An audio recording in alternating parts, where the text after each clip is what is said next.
Hello everybody. Today we'll be back in Phoenix Journal number 2. You can go to phoenixarchives.com. We'll be under chapter 8 now. Judas Iscariot speaking.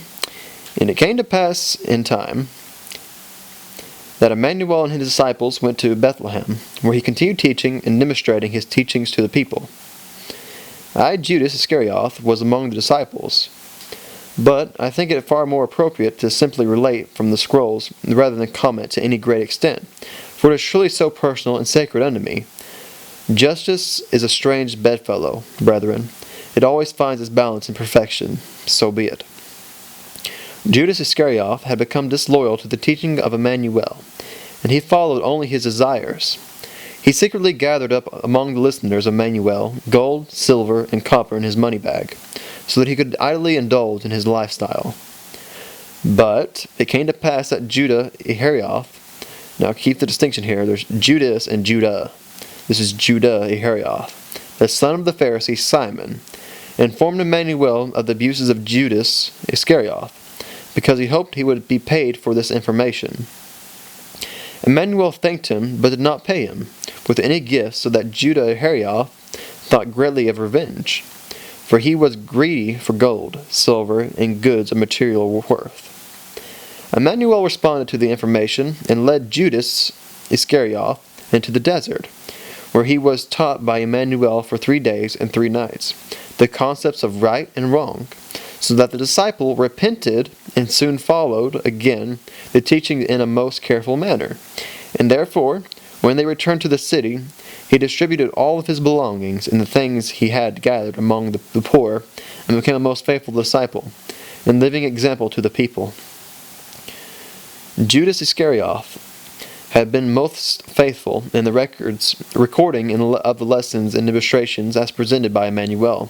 However, it came to pass that all the scriptures were stolen from Judas.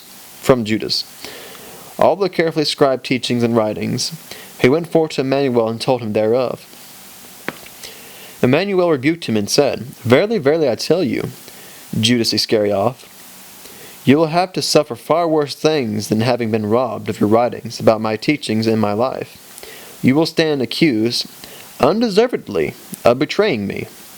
Can I put it here? He is not his betrayer. It was the Judah was the betrayer, and his word of mouth got it mixed up. This will last for over 2 millennia, because Simon the Pharisee will see that's how it is, or that is so. His son Judah Iscariot will be the guilty culprit, for he is like his father Simon Iscariot, a Pharisee who wants to take my life. He is the one who has thieved the writings from you, and brought them to the scribes and the Pharisees, so they can judge and kill me accordingly. He received 70 silver pieces for your writings, and he is to receive another 30 pieces of silver when he makes it possible to deliver me to the contestable. And I'd like to make a little point here for you people, is after, say if you want to go back to the original storyline, how you see it, how did all the disciples die, and where did their teachings and writings wind up at? And think about even the Old Testament. Who had the Old Testament? The same ones that crucified the man, or supposedly, they tried, but didn't fully die on the cross.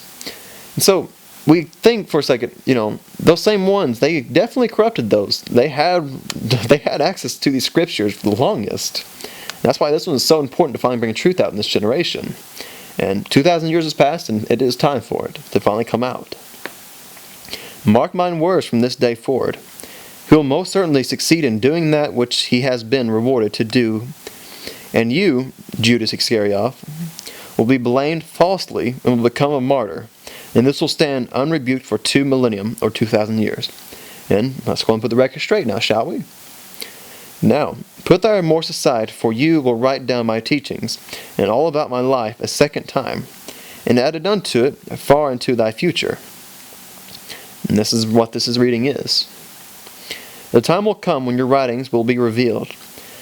That is in 2 times 1,000 years. 2,000 years, when it shall come to pass. Until that time, my teachings will be falsified and become an evil cult.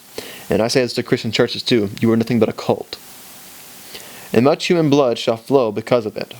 However, People are not ready yet to believe in my teachings and to recognize truth, nor is it time for the realization of the prophecies. Human mankind is not ready to receive truth. It will be only after 2 times 1,000 years, or 2,000 years, that an insignificant man will come forth who will recognize my teachings as truth, and disseminate it most courageously. He will be cursed by the cults that have arisen, and the adherents of the false teachings, and be regarded as a liar, a charlatan, and a fraud.